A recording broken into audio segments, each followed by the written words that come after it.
ہونے کے بعد والی تمام کیفیات کا جب جائزہ لیا کہ اس سے یعنی ایک عاشق کا مقدر دنیا کی تان و تشنیع بنتی ہے، لوگ ذلت اور رسوائی اس کا مقدر ٹھہرتی ہے۔ میر بھی کہتا ہے کہ پھرتے ہیں میر خار کوئی پوچھتا نہیں، اس عاشقی میں عزت سادات بھی گئی۔ اور ایک طرف تو دنیا والوں کا رویہ اور دوسری طرف سے محبوب کا جو رویہ ہے وہ عاشق کے لیے انتہائی تکلیف دہ ہے۔ محبوب عاشق کی محبت کا جواب محبت سے دینے کی بجائے اس پر مظالم کے پہاڑ توڑتا ہے۔ جفا خوئی اور بے وفائی اس کی فطرت ثانیہ ہے، وہ یعنی کسی صورت عاشق کے ساتھ کوئی اچھا سلوک روا نہیں رکھتا۔ تو ظاہری سی بات ہے کہ جب دونوں اطراف سے عاشق کو یعنی تکلیف کا سامنا کرنا پڑتا ہے، ایک دنیا والوں کی طرف سے اور دوسرا وہ جو ہے نا محبوب کی طرف سے، تو وہ محبت ترک کرنے کی، عشق کو چھوڑ دینے کی ٹھان لیتا ہے، تہیا کر لیتا ہے کہ وہ ایسے کام سے باز آئے گا جس میں ذلت اور رسوائی اس کا مقدر۔ لیکن عاشق اپنی تمام تر کوششوں کے باوجود ترک محبت میں کامیاب نہیں ہو پاتا، یعنی وہ محبوب کو اپنے ذہن سے اور اپنے دل سے کسی صورت بھی چاہنے کے باوجود نکالا نہیں دے سکتا، اور عشق کی ہاتھوں یعنی وہ مجبور ہو جاتا ہے۔ اور کئی شعراء نے اس مضمون کو باندھا ہے، یعنی ترک عشق کے معاملے میں اپنی بے بسی کا اظہار کیا ہے۔ حسرت کہتے ہیں بھلاتا لاکھ ہوں لیکن برابر یاد آتے ہیں، الہی ترک الفت پہ وہ کیوں کر یاد آتے ہیں۔ یا فراق کہتے ہیں کہ سر میں سودا بھی نہیں، دل میں تمنا بھی نہیں، لیکن اس ترک محبت کا بھروسہ بھی نہیں۔ ناصر بلکہ حسرت کا ہی دوسرا شعر ہے کہ ایک مدت سے تیری یاد بھی آئی نہ ہمیں، اور ہم بھول گئے ہوں تجھے ایسا بھی نہیں۔ ناصر کہتے ہیں کہ اے دوست ترک محبت کے باوجود محسوس کی ہے تیری ضرورت کبھی کبھی، یعنی جب ایک محبوب جو ہے نا وہ عشق کے ذہن میں، عاشق کے ذہن میں، اس کے دل میں گھر کر لیتا ہے،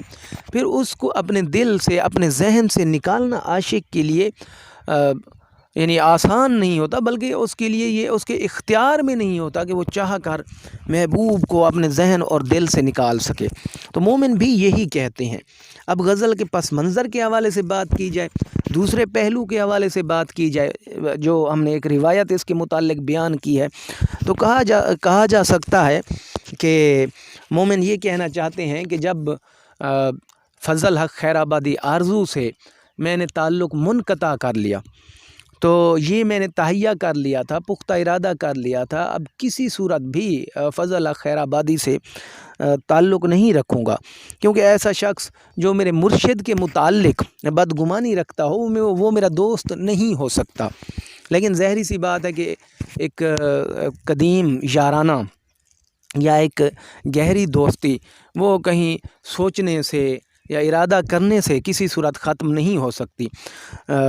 تو مجبوراً اسے یعنی کہ پھر دوستوں کے کہنے پر بھی اور اپنے دل کے ہاتھوں مجبور ہو کر دوبارہ فضل حق خیر آبادی سے تعلق جو ہے نا وہ بحال کرنا پڑا، اور دوبارہ ان میں یارانہ قائم ہو گیا۔ دراصل اسی صورتحال کی عکاسی مومن ہمیں اس شعر میں کرتے ہوئے دکھائی دیتے ہیں۔ دوسرا شعر ہے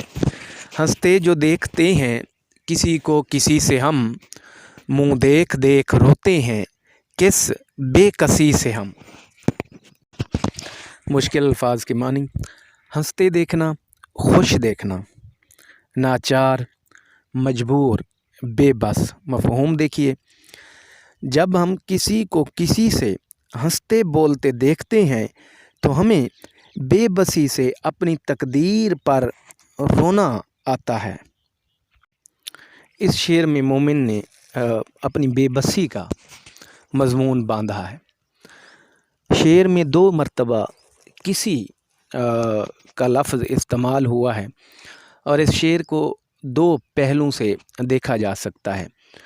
تو پہلے تو آپ یہ دیکھیں، اگر کسی سے مراد محبوب ہے، پہلے کسی سے مراد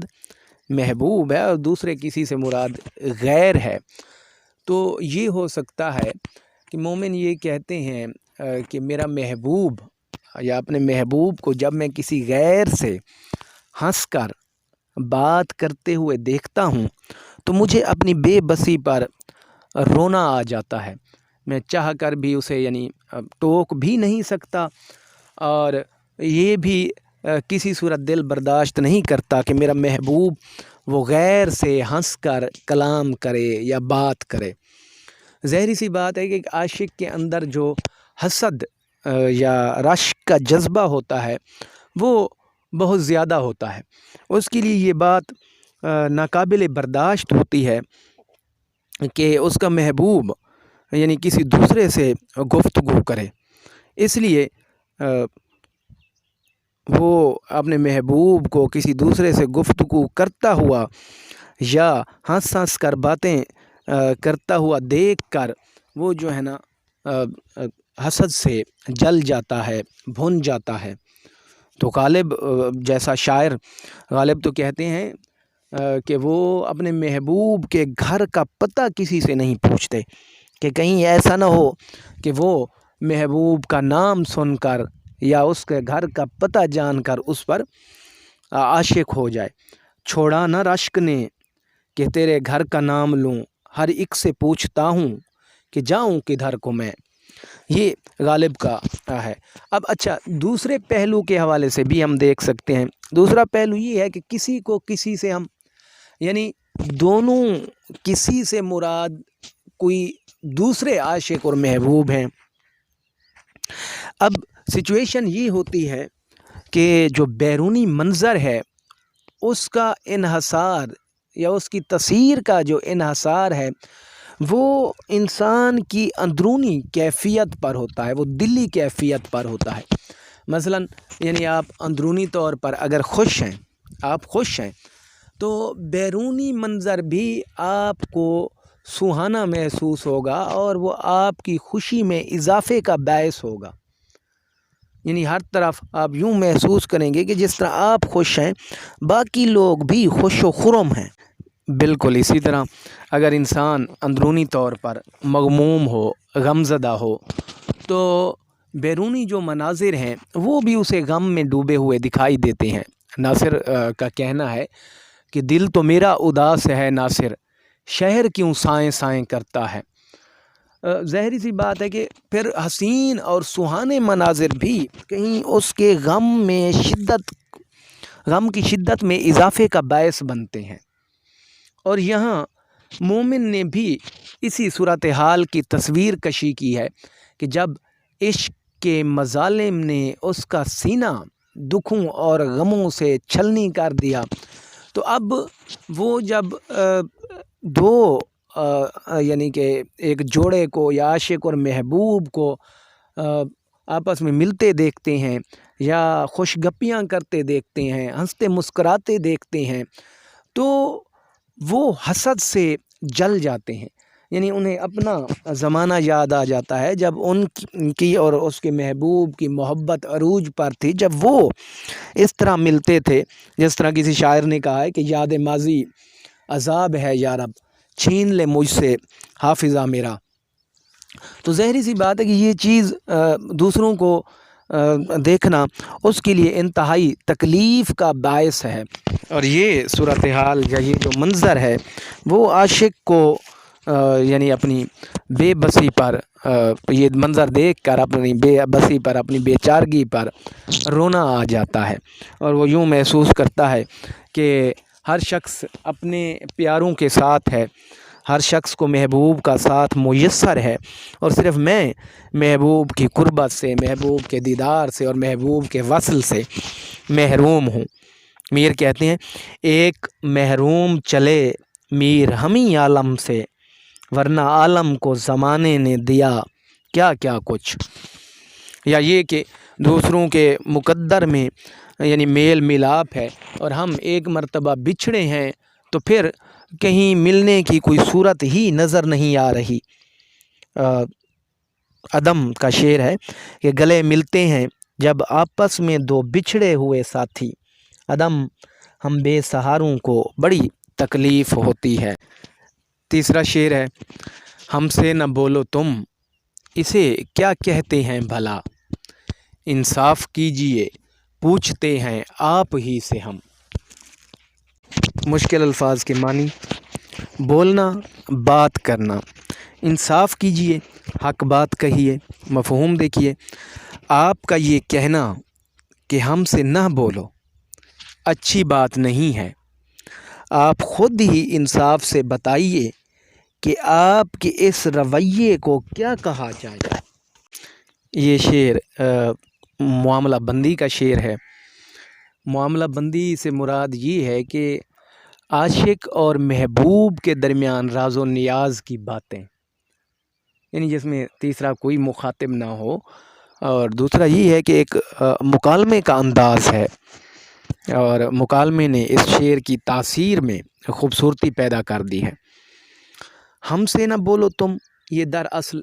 عاشق کے متعلق محبوب کے الفاظ ہیں، یعنی کہ ایک عاشق وہ محبوب کے وصال کے لیے ہزاروں جتن کرتا ہے، طرح طرح کے مصائب کا سامنا کرتا ہے، دنیا والوں کی طعن و تشنیع سہتا ہے، اس امید پر کہ ایک نہ ایک دن اسے محبوب کا وصال نصیب ہوگا۔ لیکن محبوب کسی صورت بھی عاشق کی محبت کا جواب محبت سے نہیں دیتا، حتیٰ کہ جب عاشق محبوب سے اپنے متعلق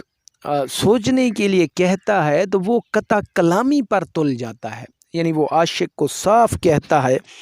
کہ تم ہم سے نہ بولو۔ اب ظاہر سی بات ہے کہ ایک عاشق کے لیے یہ بات انتہائی دکھ کی بات ہے، اور وہ اس کا شکوہ کسی تیسرے سے کرنے کی بجائے وہ خود محبوب سے ہی اس کے متعلق استفسار کرتا ہے، پوچھتا ہے کیا تمہارا یہ رویہ ٹھیک ہے کہ تم ایک عاشق صادق کو ٹھکرا رہے ہو، جس نے قدم قدم پر تمہارے لیے قربانیاں دی ہیں، جس نے محبت تمہارے قدموں میں نچھاور کی ہے، اور اب تم اس سے کہتے ہو کہ تم ہم سے نہ بولو۔ یعنی عاشق کہیں یہ اس کو دکھ ہے کہ محبوب کا یہ جو رویہ ہے وہ درست نہیں ہے، اور وہ محبوب کے اس رویے کی یعنی کسی تیسرے کے سامنے شکایت نہیں کرتا کہ اس سے راز عشق وہ عیاں ہو جائے گا، تو وہ عشق کو پوشیدہ ہی رکھنا چاہتا ہے اور اس معاملے کو اپنے درمیان ہی، اپنے اور محبوب کے درمیان ہی حل کرانا چاہتا ہے، اور وہ محبوب سے کہتا ہے کہ آپ خود ہی انصاف کیجئے۔ کیا یہ کہنا آپ کو زیب دیتا ہے؟ کیا ایک عاشق کے صادق کے ساتھ ایسا سلوک ہونا چاہیے کہ اس سے قطع کلامی کر لی جائے، اس سے گفتگو یا مکالمہ بھی نہ کیا جائے؟ تو اس کے متعلق وہ محبوب کو کہتا ہے کہ تم اپنے فیصلے پر ذرا نظر ثانی کرو، کیونکہ تمہارا یہ فیصلہ مناسب نہیں ہے۔ یعنی وہ عاشق کہیں یہ کہنا چاہتا ہے کہ تم سے قطع تعلق کرنے کے بعد میرا وقت کیسے بسر ہوگا، یا میں تجھ سے بچھڑنے کے بعد کس طرح وقت گزاروں گا۔ تم ہی انصاف کرو، تم سے جدا رہ کر بھلا عمر آرام سے کس طرح گزرے عاشق۔ ایک دوسرے پہلو سے بھی اس شعر کو دیکھا جا سکتا ہے، اور وہ پہلو یہ ہے کہ عاشق نے محبوب کے طرز تخاطب پر وہ یعنی چوٹ کی ہے، طنز کیا ہے یا اعتراض کیا ہے کہ یہ کون سا طرز تخاطب ہے کہ تم مجھے تم کہہ کر پکار رہے ہو یا تو کہہ کر پکار رہے ہو۔ یعنی ایک ہمارے درمیان ایک بڑا مقدس اور عزت و احترام کا رشتہ ہے، تمہیں یہ زیب نہیں دیتا کہ تم مجھے تم کہہ کر پکارو، یعنی آپ مجھے تم کہہ کر پکارو، یہ کسی صورت روا نہیں۔ تمہیں ہر حالت میں ادب و آداب کا خیال رکھنا چاہیے کہ ادب پہلا کرینہ ہے محبت کے کرینوں میں۔ ظاہری سی بات ہے کہ جب دو اشخاص کے درمیان ناراضی کی کیفیت ہوتی ہے تو اس میں پھر ادب و آداب کو ملحوظ رکھنا یا ان کا لحاظ رکھنا تھوڑا مشکل ہو جاتا ہے، اور اسی کیفیت کو ایک شاعر کہتے ہیں، یعنی انہوں نے اپنے شعر میں بڑے خوبصورت انداز میں بیان کیا ہے کہ رنج کی جب گفتگو ہونے لگی، آپ سے تم سے تو ہونے لگی۔ ظاہری سی بات ہے کہ پھر ادب و آداب کو بحال رکھنا تھوڑا مشکل ہو جاتا ہے، اور عاشق محبوب کو اپنے اسی بدلتے ہوئے رویے پر نظر ثانی کرنے کی دعوت دے رہا ہے۔